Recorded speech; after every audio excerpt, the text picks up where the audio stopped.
Assalamualaikum warahmatullahi wabarakatuh.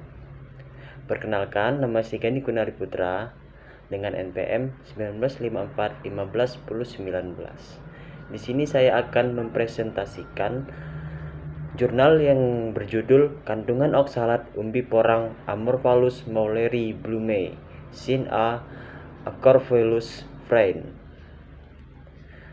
dengan penulis Serapani Indriani, Retno Mastuti, Ana Rosdiana, dengan jurnal Brok Panel Hayati edisi khusus 4A halaman 99 sampai 102 dengan tahun 2010. Berikutnya pendahuluan. Indikator materi. Yang pertama, porang merupakan tumbuhan herbal yang menahun. Yang kedua, termasuk dalam kelompok familia Araceae. Yang ketiga, berdasarkan penelitian, umbi porang mengandung serat yang tinggi dan tanpa kolesterol. Yang keempat, selain itu mengandung glukosanan sebesar 20-65% yang sangat baik untuk kesehatan, terutama untuk diet. Sulaiman 2004. Selanjutnya, kegunaan umbi porang. Umbi porang ini menghasilkan tepung sebagai bahan makanan, baik untuk pembuatan mie, tahu, rengginang, bahkan untuk campuran untuk minuman. Selanjutnya digunakan untuk keperluan industri, antara lain untuk mengkilapkan kain, seperti kain wol, kain katun, perekat kertas, cat, dan bahan imitasi. Dimanfaatkan juga sebagai pengganti agar-agar dan gelatin sebagai bahan pembuatan negatif film, isolator, dan seluloid. Digunakan juga untuk menjernihkan air dan memurnikan bagian-bagian koloid yang terapung dalam industri bir, gula, minyak, dan serat. Untuk pasar dalam negeri sendiri, umbi porang ini digunakan sebagai bahan dasar mie, serta untuk memenuhi kebutuhan pabrik kosmetik sebagai bahan dasar. Bagi dunia farmasi, porang dapat menyembuhkan luka. Selain itu dapat diolah sebagai bahan perekat tablet dan pembungkus kapsul. Untuk luar negeri sendiri masih sangat terbuka, terutama untuk tujuan Jepang, Taiwan, Korea, dan beberapa negara Eropa lainnya. Pemanenan umbi porang umumnya pada saat umbi sudah mencapai 3 periode pertumbuhan. Siklus pertumbuhan umbi porang yaitu terjadi pada saat musim penghujan, yaitu sekitar 6-7 bulan hingga menjadi tanaman muda. Kemudian tanaman mengering dan merebah di atas tanah. Namun demikian, umbi porang tetap hidup. Selanjutnya, umbi porang menjadi dorman 5-6 bulan di dalam tanah selama musim kemarau. Selanjutnya, musim penghujan berikutnya umbi akan tumbuh lagi membentuk tanaman yang lebih besar dibandingkan sebelumnya. Dan berulang kali. Apabila berat umbi porang sudah cukup besar, yaitu 1-3 kilo, maka akan dibentuk bunga.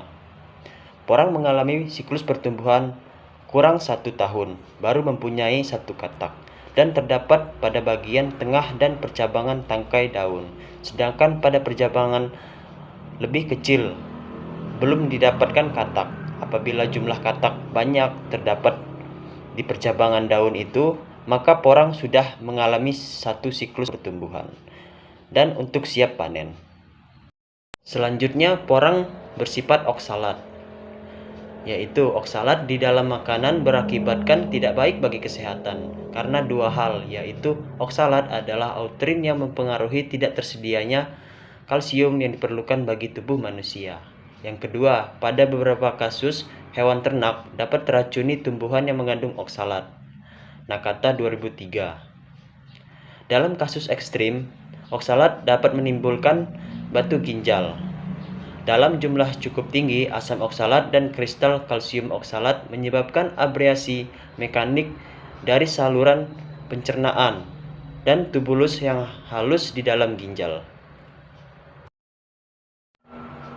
Tujuan dari penelitian ini, yang pertama adalah mengetahui jumlah oksalat yang banyak di dalam umbi porang yang akan menyebabkan gangguan kesehatan bagi yang mengkonsumsinya. Selanjutnya, untuk mengidentifikasi kandungan oksalat pada berbagai ukuran berat umbi porang. Selanjutnya metode penelitian, waktu dan tempat.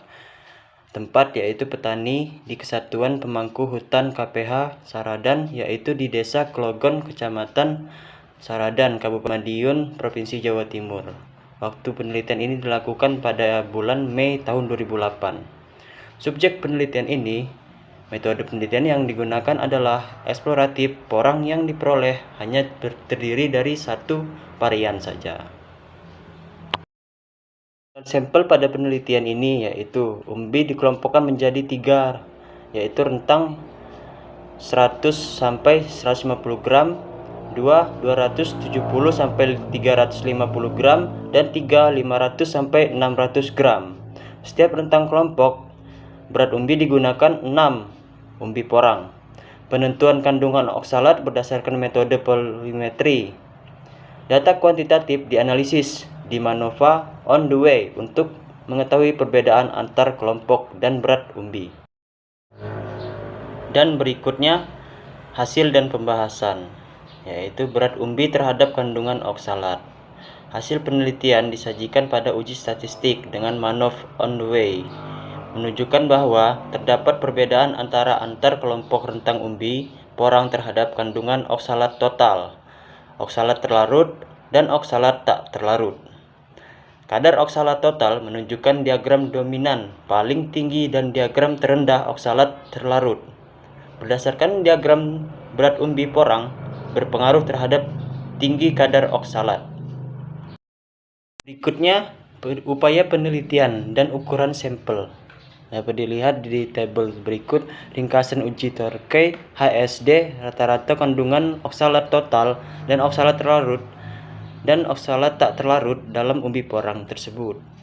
Angka yang didapatkan yaitu huruf yang sama pada kolom yang berbeda, nyata berdasarkan uji Torquay HSD mendapatkan 5%. Rata-rata kandungan oksalat tertinggi pada berat 270 sampai 250 gram dan terendah pada 100 sampai 150 gram.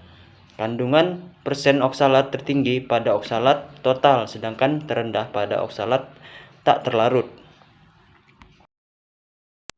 Berdasarkan uji statistik dan tabel 1, ternyata terdapat perbedaan kandungan oksalat total, menunjukkan bahwa umbi porang pada kelompok 1 masih belum tercapai pertumbuhan optimal atau masih dalam fase awal.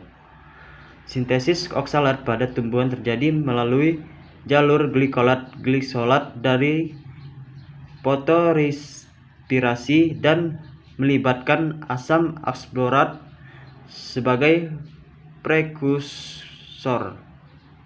Selanjutnya, kandungan oksalat. Umur tanaman berkaitan dengan kandungan oksalat.